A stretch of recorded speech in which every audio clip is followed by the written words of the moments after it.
Kamusta, Virgo? Welcome to Like a Tarot. Alamin natin ang angel number mo at ang message ng rune. Mamaya naman gamit ang tarot cards, alamin natin kung anong energy ang ipapakita.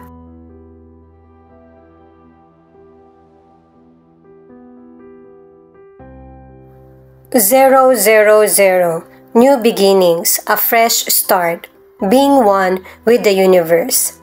A reminder that you are the creator of your own destiny.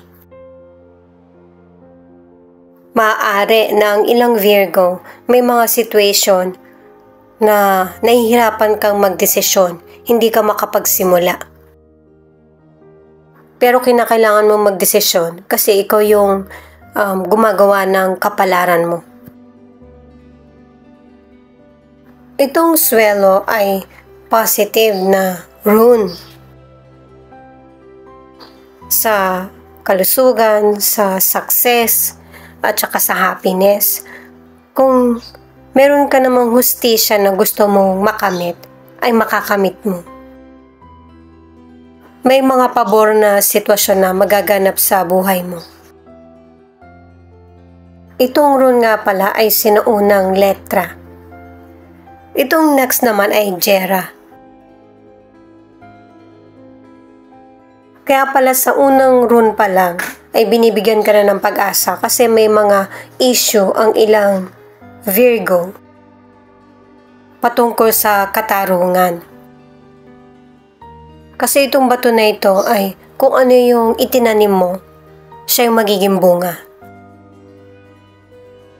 Kung ikaw yung nanghiram ng financial, may babalik mo na yung financial na nahiram mo. Ang ilan, yung paunti-unti na pagbalik ng nahiram. Paalala para sa mga bagong viewers na ang reading na ito ay timeless reading. General reading, ano man ang edad mo or gender mo, kunin mo lang kung ano yung akma sa sitwasyon mo at saka ikaw na rin magpalit kung si person mo ba ito or ikaw. At ito ang start ng 1 week reading mo. King of Swords, Four of Swords, Five of Swords. Ang ilang Virgo, may mga sitwasyon na sinusuri ka. Sa ngayon, hindi ka muna gumagawa ng hakbang. Nakikiramdam ka muna sa situation bago umaksyon. At saka, pinapakita sa cards na may mga Virgo na kaya humihinto ka. Kasi pinag-iisipan mo kung yung situation ba dapat mo nang sukuan. Kasi naiisip ng ilan sa inyo na yung battle na kinakaharap mo parang inuubos na lang yung oras mo. Hindi siya worth it. Ang ilan sa inyo sa career o negosyo, napakasipag mo. Lahat ng best mo ibinibigay mo. Yun nga lang, kahit na ito yung gawin mo, nai-stress ka. Hindi kasi naitatawid o nakakarating dun sa person yung pinagsumikapan mo. Kaya ang ilan sa inyo dumidistansya ka or yung nagpapahinga ka or ito yung gusto mo, yung magpahinga muna sa career o kaya sa negosyo. Nakadalawang cards ka na na tingin mo useless yung pagpatol sa stressful na situation or person. Maaari din ng ilan, ikaw yung dahilan kung bakit merong tension sa karir mo or sa negosyo. Kaya, iniisip mo kung ano yung magandang solusyon. Ang ilang single, ang hinahanap mo sa bagong makakarelasyon ay yung person na makakaunawa sa iyo. Kasi yung hindi pakikinig ng person mo or hindi niya pag-unawa sa situation mo, ang naging dahilan kaya naging single ka. Marami kang nakilala na potential person pero tingin mo, ganun din yung pag-uugali katulad sa past. Itong 8 of Wands ang nagsasabi na kung ano man yung mga situation na pinagdaraanan mo sa karir mo, sa negosyo, or personal na buhay, magiging stress-free ka na. At saka, marirealize mo na kung ano yung totoong goal mo sa buhay. Nakatulong yung pagpapahinga, pag-iwas sa situation or person. Ang ilan sa inyo sa relationship, yung person mo ang siyang nagdedesisyon para sa relasyon nyo. Kung ano yung sinabi niya sa iyo, ito yung sinusunod mo or wala kang magawa. Hindi niya inuunawa yung situation mo at tingin niya siya yung palaging tama. At saka hindi rin marunong makipag-ayos yung person mo. Ikaw pa yung unang nakikipag-usap sa kanya kahit hindi mo namang kasalanan. The Strength, Queen of Swords, the Emperor. Itong mga cards na ito ang nagsasabi na kung ano man yung problem na dumating sa iyo ay mareresolbahan mo at ito yung tamang timing ng pagdating ng opportunity. At saka may mga person, pwedeng family member o kaya kakilala, kaibigan na makikipag-ayos sa iyo or magkakaroon na kayo ng pag-uusap. At saka makakapag-focus ka na rin sa mga decisions mo sa career o kaya sa negosyo or sa mga naantala mong yung naantalang situation na hindi mo nabigyan ng solusyon. Para sa ilan sa financial, ang advice ng mga cards, hinay-hinay sa paggastos. Kasi meron kang malaking pagkakagastosan. Maaari na in the near future, gusto mong magkaroon ng maliit na negosyo or merong mapagkakitaan or merong kailangan yung family mo na emergency para meron kang maibibigay or magagamit. May ilang Virgo kasi na hindi mo maiwasan na yung bang gumastos. Lalo na't mabilis mong makita yung item. Mahilig ang ilang Virgo sa gamit. Ang ilan naman kahit na meron ka pang stock na pagkain, yung bang napapabili ka pa rin. Ang ilang single, huwag ka na magtaka kung bakit may potential person na dumarating or may person kang nagugustuhan kasi ito yung tamang timing na makilala mo yung person. Yung para maramdaman mo naman na magmahal. Matatagpuan mo rin yung person na magiging tapat sa iyo or totoo. Katulad nitong Justice na card, sinabi na rin ito sa mga naunang bato na iiral na yung hustisya or good karma sa buhay mo. At saka yung mga taong taliwas sa opinion mo, sila naman yung magiging kakampi mo. Lalo na kapag nalaman yung buong katotohanan sa situation mo. Ang ilan sa relationship, kahit na nagpapakita ng tapang yung person mo sa iyo, solid naman ang relasyon nyo. Nakukuha mo din yung tiwala niya kasi naipapakita mo sa kanya na importante yung relasyon nyo. Ang hindi alam ng person mo, kahit siya mapapasunod mo din. Katulad nito, naiisip niya na pahalagahan ang relasyon nyo. Na may mga panahon na napapalambot mo rin naman siya kahit na nagpapakita siya ng katigasan sa iyo or tapang. Kahit na medyo matagalan bago mapalambot mo yung puso niya. Ano man ang gender ng person mo. Two of Pentacles in reverse, the Hermit, Two of Cups. Itong mga cards na ito, connected sa mga naunang cards na kailangan talaga ng balanse sa buhay mo. Kasi hindi ito nagaganap sa ngayon. At saka, hindi mo kailangan magpanggap sa kung ano yung totoong nangyayari sa iyo.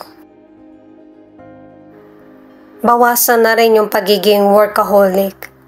Mas bigyan mo ng pansin yung sarili mo para maibalik sa balanse at mabigyan ng atensyon yung iba pang parte ng buhay mo. At saka pinapakita rin na magkakaroon ng himala sa buhay mo. Kasi may taong susuporta sa mga decisions mo. Pwedeng ang person mo or family o kaya kaibigan. Mangingibabaw yung respeto at saka mabubuo yung tiwala. Sa kalusugan, mag-slow down ka muna. Magkaroon ng time para sa sarili. Kasi naka-4 na cards ka na mas makakabuti ito sa health mo. Magkakaroon ng good news at saka maibabalik mo ulit yung balanse at saka improvement sa kalusugan mo. Para sa ilang single, sa ngayon, pinag-iisipan mo kung ano bang relasyon yung gusto mo or kailangan mo. At base sa mga cards ay matatagpuan mo ito. Naka-3 cards ka na makikilala mo yung person na magkakaroon kayo ng isang goal. Itong The Fool, ang ibig sabihin ay ready ka na para sa mga pagbabagong magaganap sa buhay mo. Naka-3 cards ka na para sa kalayaan. At saka yung mga nagaganap sa buhay mo, ito yung pagkakasunod-sunod na kailangan mangyari kahit painful man ito. Pero magiging malaya ka rin sa sitwasyon. Mapapalitan ng mga opportunities, bagong simula na i-welcome mo na sa buhay mo. Hindi ka makokontrol ng ibang tao or person mo kasi makikita nila na umaayon sa iyong kapalaran. Para sa ilan sa relationship, kailangan nyo ng pag-usapan ng person mo kung saan patutungo yung relasyon nyo. Ang iba naman, kailangan nyo ng person mo ng space, yung bang ma-enjoy nyo pa rin yung buhay nyo na kahit na magkarelasyon na kayo. Para sa ilang single or nasa relationship, merong person na makakasama mong muli or magkikita kayong muli. Pwedeng dati mong nakarelasyon, kaibigan, or family member na magiging malaki yung tulong niya sa iyo or advice. At saka para sa ilan na nasa relationship, pag-uusapan nyo na ng person mo kung ano yung mga issue sa relasyon. Pareho na kayong ready. Ito naman yung feelings ng person mo na pwede rin ipakita kung ano yung feelings mo. Itong bad news na sinasabi, maaari na dahil nga pinakita sa tarot cards, ang ilan sa inyo magdedesisyon ka na para sa sarili mo. Yung bang hindi palagi yung person mo yung pakikinggan mo. Kasi nalalaman mo na kung ano yung gusto mong direksyon na tahakin. At saka, pinapaalam mo din sa person mo na hindi mo gusto yung mga trato niya sa iyo. Na gusto mo na magkaroon ka rin ng pangsarili. Pinakita na sa ibang cards at sa bato na meron ka mga issues or yung person mo may issue siyang kakaharapin. Malalaman mo na yung katotohanan. At katulad na sinabi sa tarot cards, dahil sa meron ng katotohanan sa buhay mo, makakaramdam ka ng kalayaan at saka magiging iba na ang focus mo. At saka may mga past issues itong person mo na maaaring pati ikaw madamay or posibleng connected ka. Na ngayon kakaharapin ng person mo yung issue. May pagka makasarili kasi yung person mo at pinakita na rin ito sa tarot cards na nangingibabaw sa kanya yung pride at ego na hindi niya talaga mabago yung maling nakaugalian or ugali. Sa panahon ngayon, itong ganitong situation hindi pinapairal. Lalo na't nababalitaan nyo naman guys, diba? Na laganap yung sakit. Kaya kailangan doble ingat. Kung sino yung karelasyon mo, dapat siya lang. Wala nang iba pang makikiparte. Kasi posibleng ikapahamak mo or ikapahamak ng person mo. Napaka-simpleng kaisipan yan, pero maraming hindi nakakasunod. Ito naman yung ilan sa 12 zodiac sign na nangunguna sa reading na ito. Thank you nga pala sa mga nag-like, share, comment, and subscribe. Ingat po kayo palagi saan man kayo naroon. Capricorn, Pisces, Gemini, Virgo, at Libra. Ito naman yung mga letra na posibleng andito yung letra ng pangalan ng person mo or letra ng pangalan mo.